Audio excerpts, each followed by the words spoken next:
I regret to announce this, but I'm breaking up with Meghan because she literally sucked all my shooting abilities out of me. And I know she likes them shooters like Tory Lanez, so she'll probably dump my ass soon anyways, since I can't shoot for shit anymore. Evening is just begun too. It's just a little past 8. Oh boy, we got a night ahead of us. So I just play this one clear right there. Fire. That's a good watch too. Thank you, brother. Shit. Megan got gifted me this. Word? Yeah. What a sweet lady. Now, I feel like I was always on the defense for a long time, and I feel like, oh my gosh, I gotta fight with myself. I'm squaring up with everybody all the time.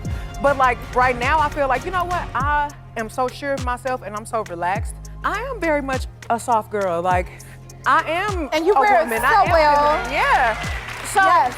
I just feel like right now in life, I'm just a little bit more calm and relaxed and more zen and more accepting of love. Like I'm receiving love. I'm receiving love way better than I ever have in life, which is probably why the man that I have now has came into my life, because I was ready to have him. Yes, and you deserve it. The moment Klay Thompson blasted that post about Meghan being called a P word, it felt like watching a leak spring straight through his public image, because that wasn't regular boyfriend energy. That was a man worn down, like something behind the curtain had already snapped and the truth was starting to spill. Then things got even wilder when people began treating that post like a clue, claiming Klay was ready to distance himself from Meghan after hearing she allegedly got involved with someone right inside his own locker room. Y'all's problem is that y'all want Klay to act like he don't realize that he's dating Megan Thee Stallion. Meghan had that NBA champion. Olympian, maybe. Probably. It was good, man. It was amazing. You could tell this is such a PR relationship. First of all, you could tell this shy as hell. Even when he's on the basketball court. That way, okay?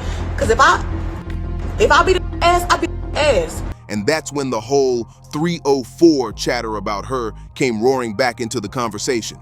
But before we even touch the locker room drama, let me show you the exact spark that set all this off. Because this moment right here is where Klay's calm completely evaporated. He jumped straight at Pat Bev and Jason Williams after they joked about Meghan like she didn't matter on their show, and Klay didn't hesitate. He dropped a message that made the whole thing feel personal and heavy. Referring to my girlfriend as a P is so disgusting and disturbing, especially from someone who I played with in the NBA. Yo, bro, how you feel about Tory Lanez coming home? What she gonna do? What's that? Yo, Tory. What's that? Bro. How you feel about Tory, bro? Get away from me. Get away from you?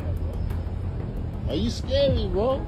How has your relationship made you better as a man on and off the floor, and how that's going to move forward for you as far as your career? My relationship with Megan Thee Stallion. I'm not going to talk about that, but I will say that every summer doesn't change for me because I know what it takes to go the distance, and there's really no such thing as an off season.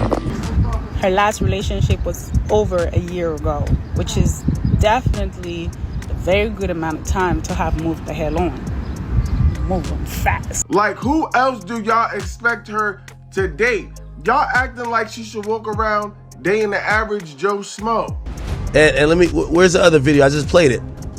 I'm put a $5,000 bet. This shit is over before the All-Star game. That's a fact. 5,000 I got on it. That relationship is over.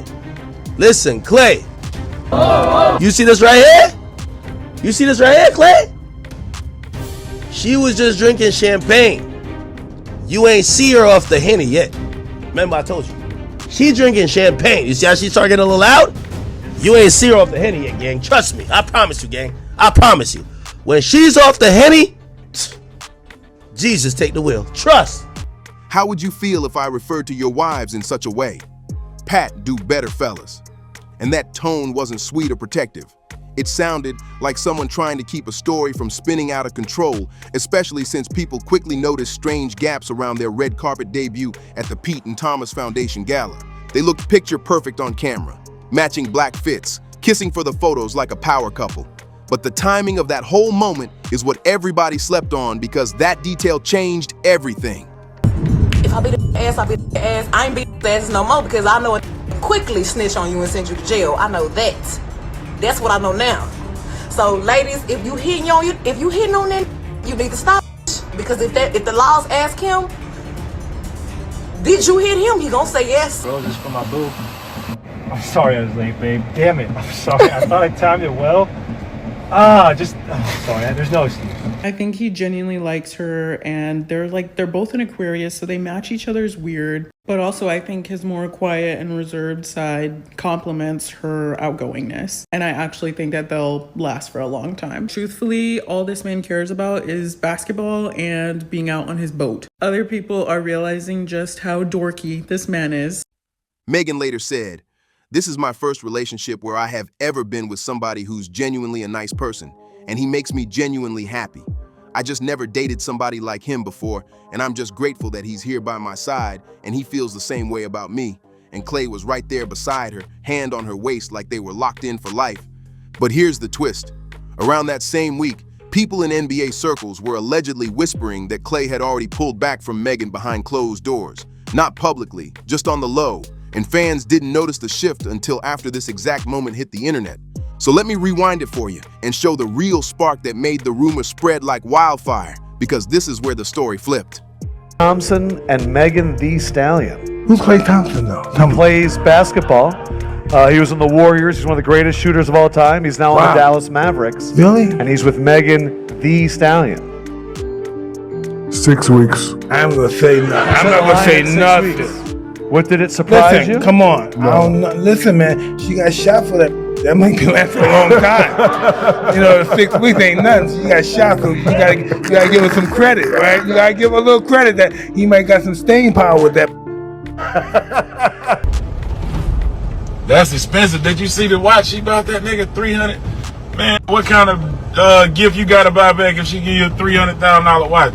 I can't have no woman, little boy in me. You know what I'm saying? Like, I'm representing boss energy. I cannot have a woman buying me a $300,000 watch expecting me to buy her, some.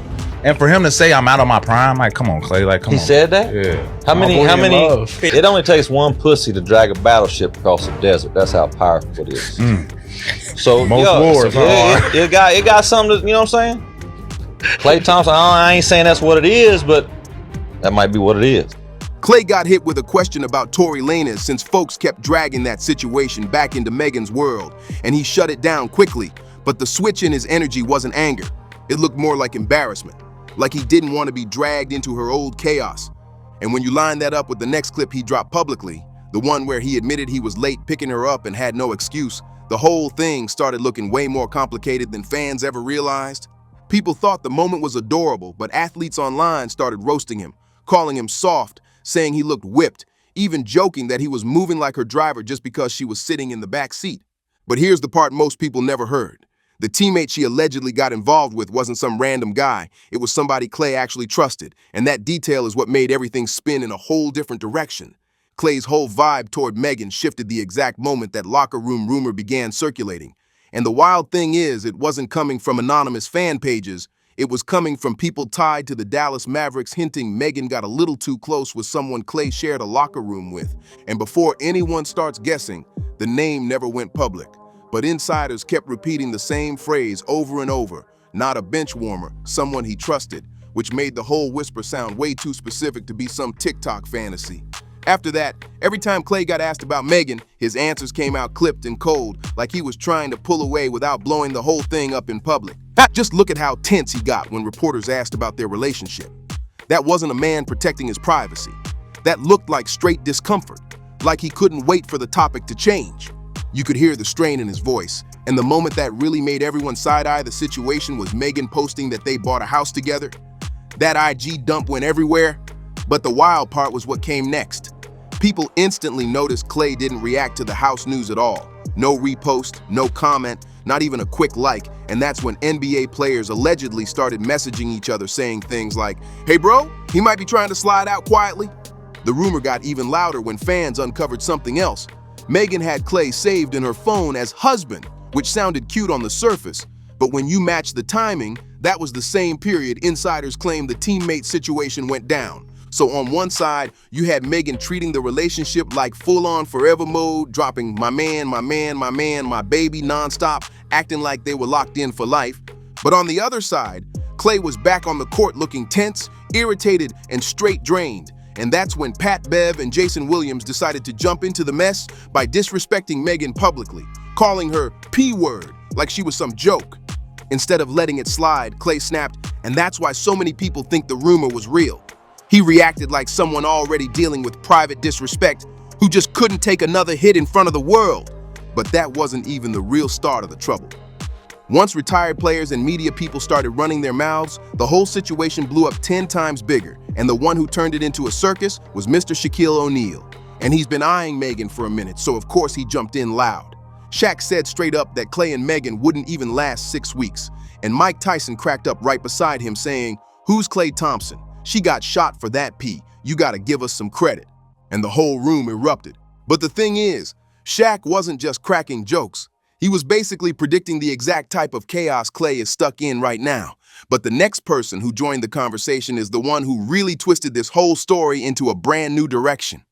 That's the moment it stopped being some locker room whisper and turned into a full-blown narrative that Klay never had a chance of shutting down because Mr. DJ Academics jumped into the mix like he was waiting for it. And when Ack steps in, the whole internet shifts because he says exactly what regular fans are thinking, just with zero filter, and that's why his opinion always hits harder than anyone else's. So when the rumor about Meghan allegedly getting involved with Klay's teammates started making rounds, Ack didn't play it subtle. He didn't just hint, he stomped all over the line like he was daring somebody to check him.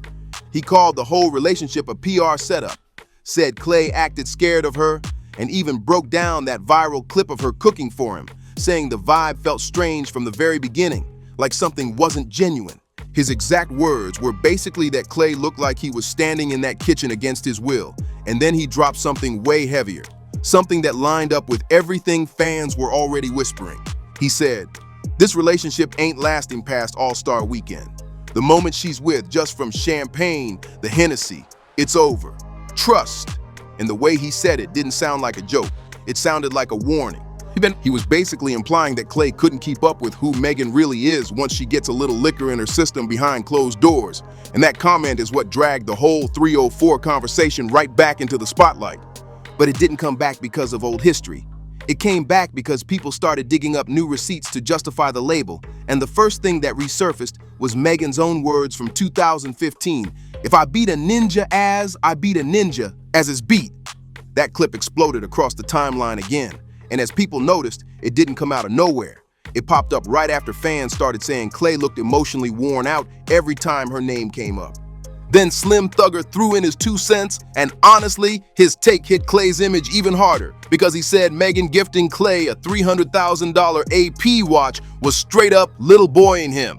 The AP watch? Klay confirmed she really bought it, and on the surface it sounded sweet. But when you mix that with the rumor that she was getting close to his teammate, it suddenly made him look like he was being spoiled and played at the same time. And the timing made everything look even messier, because right as fans were tearing apart their situation, Meghan went on Jennifer Hudson's show talking about how Klay made her life easier and how she was deep in her soft girl era. It sounded cute, but online folks weren't buying it. It came off like she was trying too hard to sell a perfect picture, while something behind the scenes was slipping. The more you line up the timing, the more it feels like both of them were covering tracks, doing whatever they could to avoid admitting things were looking like a full PR setup instead of a real relationship. But what shook Klay's name the hardest was a Reddit thread questioning whether the whole romance was real or if he was just being used to clean up Meghan's image right before All-Star Weekend. And that's where the internet started getting serious. Because the moment that teammate rumor started spreading across social media, a massive Reddit thread blew up. And this wasn't some troll causing chaos. It was a group of NBA fans who watch real behavior, real patterns, and real PR shifts. And their question was simple. Was Klay being used? One top post said, "Klay has always been low-key, private, drama-free. Meghan has been dealing with non-stop public mess. This pairing feels strategic. And when you look at the timeline, it actually makes sense." Before Meghan, Klay's whole feed was hooping. His dog, or the ocean, he moved like someone who wanted peace, not cameras. Meanwhile, Meghan was dealing with lawsuits, label fights, the Tory situation, and a split fan base. So when the red carpets and cute IG reels suddenly popped up, people couldn't help asking why everything flipped so fast. A Redditor summed it up. "This feels like an image rehab arc for her, and Klay is the safest, cleanest, most likable guy she could stand next to. And that take hit harder than expected. Fans also noted Klay is in the late vet stage of his career, not washed, just protecting his legacy. So why would a drama-free guy suddenly attach himself to one of the most polarizing rappers in the game? And right when folks were trying to make sense of that, something else dropped. Fans noticed it fast during media week. Klay's interactions with teammates looked stiff, not angry, just distant. And that's when the locker room whisper came right back. But this time, it wasn't Meghan cheated or Klay is hurt. Insiders were saying something harsher. Klay found out, and he's done. Not talking it out, not fixing it, just done. Then the AP watch resurfaced online, making it seem like he got played emotionally and financially, especially with Slim Thug calling him Little Boyd and Shaq saying the whole thing wouldn't last 6 weeks. Meanwhile, Meghan was calling him husband, while Klay was out here looking like he wanted to disappear into the Pacific Ocean. And suddenly the story flipped from Klay is lucky to Klay is trying to escape. But the moment that cracked everything open was a private leak, something small, quiet, and way more revealing than any press statement. Because after the teammate rumor, after the PR talk, after Slim Bugger, after academics, after Reddit threads, Klay totally switched up. The way he started moving said plenty, but the real hint came from an insider claiming Klay confronted the teammate, not Meghan. And the teammate didn't deny anything, which told Klay everything he needed to know. Klay's one of the most low-key players in the league, a dude who values loyalty over hype. So the idea that Meghan got too close to someone he shared locker rooms, planes, wins, and losses with felt like straight betrayal to him. That's why the breakup wasn't loud. It was silent, controlled, and steady, the type of exit someone makes when they're completely done. You could see the shift. Red carpet pics where he smiled but looked tense. The cooking video where he seemed uncomfortable. Her talking about buying a house while he stayed quiet. And her telling Jennifer Hudson he made life easier while he didn't echo a word. Then the Tory question came up, and he shut it down instantly. And when Meghan went full soft girl era, he didn't match that vibe at all. The distance was obvious, and the internet picked up on it fast. Meanwhile, Meghan kept posting like everything was perfect. My man, my man, my man, my baby, which only made the breakup rumors even louder, because the more she performed happiness, the more fans noticed Klay was missing from every part of it. Now, a lot of people are convinced he walked away the second he got that confirmation from his teammate, and honestly, the timing lines up way too clean for it to be an accident. It looked like Meghan tried to get ahead of the story with the house post, the interviews, the soft girl talk, all the cute affection. But Klay wasn't part of that storyline anymore. He was already out the door. If you want more breakdowns like this, don't forget to hit like, drop a comment, subscribe, and I'll see you on the next one.